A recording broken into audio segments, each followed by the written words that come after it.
आज हम पढ़ने जा रहे हैं composition and inverse of the function. हमने फर्स्ट चैप्टर स्टार्ट किया हुआ है सेकेंड ईयर का।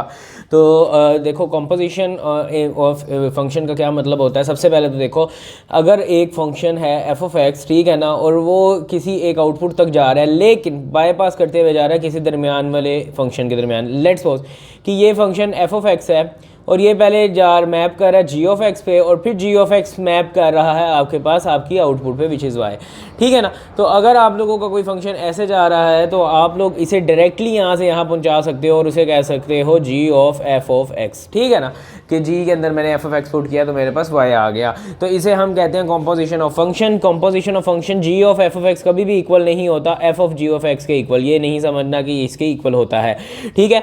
अब हमारे पास अगर y is equal to f of x आता है ना, ठीक है ना, तो अगर हम ये करते होते हैं तो मैं एफ को अगर उधर ले जाऊँ तो एफ इनवर्स वाई जो है वो एक्स के इक्वल हो जाता होता है, सही है ना। अब ये हमारे पास ये चीज़ निकली, इसे कहते हैं इन्वर्स ऑफ ए फंक्शन। मतलब पहले हमारे पास फंक्शन y के इक्वल था, ठीक है ना, फंक्शन y के इक्वल था। अब मैं वही y जो फंक्शन था उसका इन्वर्स ऑफ फंक्शन फाइंड कर रहा हूँ which is equal to x।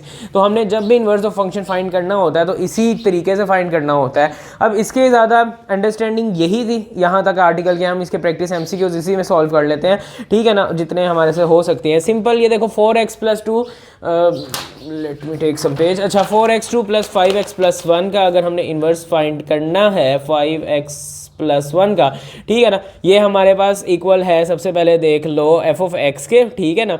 तो अगर मैंने इसके बाद निकालना है ये y के इक्वल है, ठीक है ना, f of x is equal to y, ठीक है। तो ये मेरे पास एफ ऑफ इन्वर्स मैंने फाइंड करना है y is equal to x, इस तरह से आ जाता होता है ना। तो इस तरह से आने का मतलब है कि भाई मेरे पास, ठीक है, हमने सिंपल ये फाइंड करना है। तो देखो अब मैं आप लोगों को बताता हूँ क्या है। सिंपल अगर आपने एक्सरसाइज सॉल्व की हुई है ना तो आप लोगों को इसे सॉल्व करने में प्रॉब्लम नहीं होनी चाहिए। इसके शॉर्ट ट्रिक्स भी हैं, हर तरह के तरीके का ना एक शॉर्ट ट्रिक है, लेकिन मैं आप लोगों को कहूँगा कि अगर आप लोग ना इसे उस वाले तरीके से बस सॉल्व कर लो जो आपके उधर लिखे हुए हैं एक्सरसाइज में, आप लोगों को आना चाहिए। तो शॉर्ट ट्रिक्स की ज़रूरत नहीं है, हर चीज़ की शॉर्ट ट्रिक नहीं होती है, लेकिन हर चीज़ की शॉर्ट ट्रिक को याद करने की ज़रूरत नहीं होती।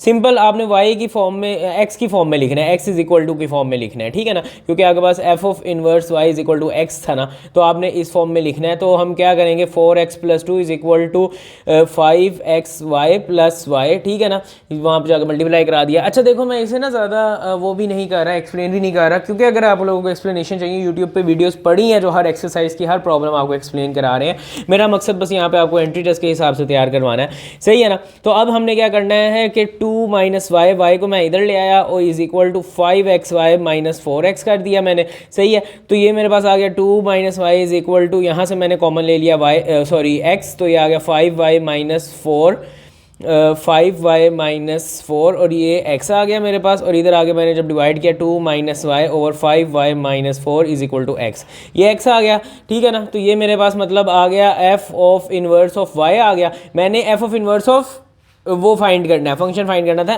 वो x की फॉर्म में फाइंड करना था, ठीक है ना।